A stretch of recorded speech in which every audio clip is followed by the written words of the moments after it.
Now some members here are threatening, and I know it's not an official party position, so I'm going to exaggerate, but threatening to repeal the Inflation Reduction Act. As my coach, that's okay, that's fair.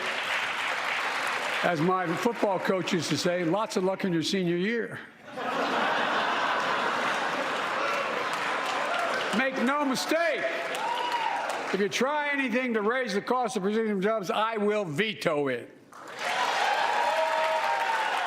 Okay, so President Biden spending less than 7 minutes talking about China, the border, and crime last night. He spent the other 67 minutes attacking Republicans and touting an American economy that's, quote, roaring back. But according to a new Washington Post poll, 41% of Americans, which is an all-time high, say they are worse off financially today than they were when Joe Biden was elected. Joining me now for more, senior fellow at the American Conservative Union and former White House senior advisor Mercedes Schlapp. Great to have you back. Good to see you.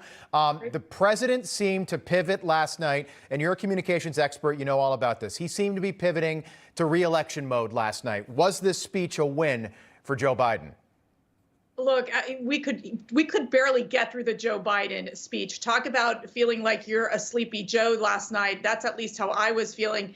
I thought that he attempted to push this unity agenda on the issues like veterans, advancing cancer research, dealing with fentanyl, which sounded very positive. But then he quickly started spouting, and I hate to use this word, but lies, when he's talking about that we need more resources at the border. Yet it is the Biden administration's policies themselves that are causing thousands of immigrants to come through the border illegally.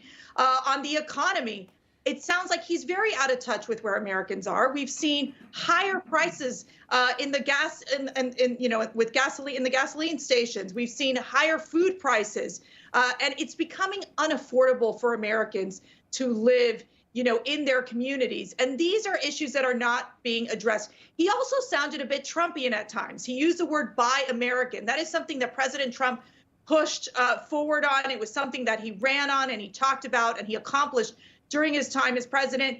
And even Biden talked about the forgotten man and woman. Again, something that is a very Trumpian line. So while Biden was trying to move towards the center in the speech and making a case for his reelection bid, I got to tell you, he fell short, especially when he attacked Republicans, spouting, again, lies on sunsetting of Medicare and Social Security, an inaccurate statement coming from the President of the United States.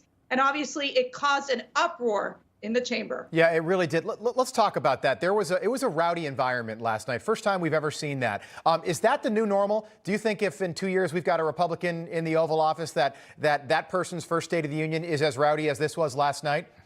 Look, I was in the chamber back in 2019 when President Trump gave his State of the Union, and it's always rowdy. This is what we have to love about American history, which is the opportunity of having the executive branch, the legislative branch, the judicial branch, all come together to be able to listen to the President of the United States. But then, of course, you're going to see those members of Congress, when they protest, they stand up, they protest, they make their voices heard. And I think it makes for a much more interesting night rather than just sitting in silence. But I think for Joe Biden, he really struggled to connect to the American people. He tried to make his case, but when you're not focusing on the real security threats like China, like Russia, right, and even not even addressing energy independence, which is so critical in America for American jobs, I think he failed in delivering that message. All right, Mercedes, I'll tell you what, we'll pick up this conversation next hour. Joe Biden didn't mention the balloon once, which I think surprised a lot of people as well. Mercedes Schlapp, thank you.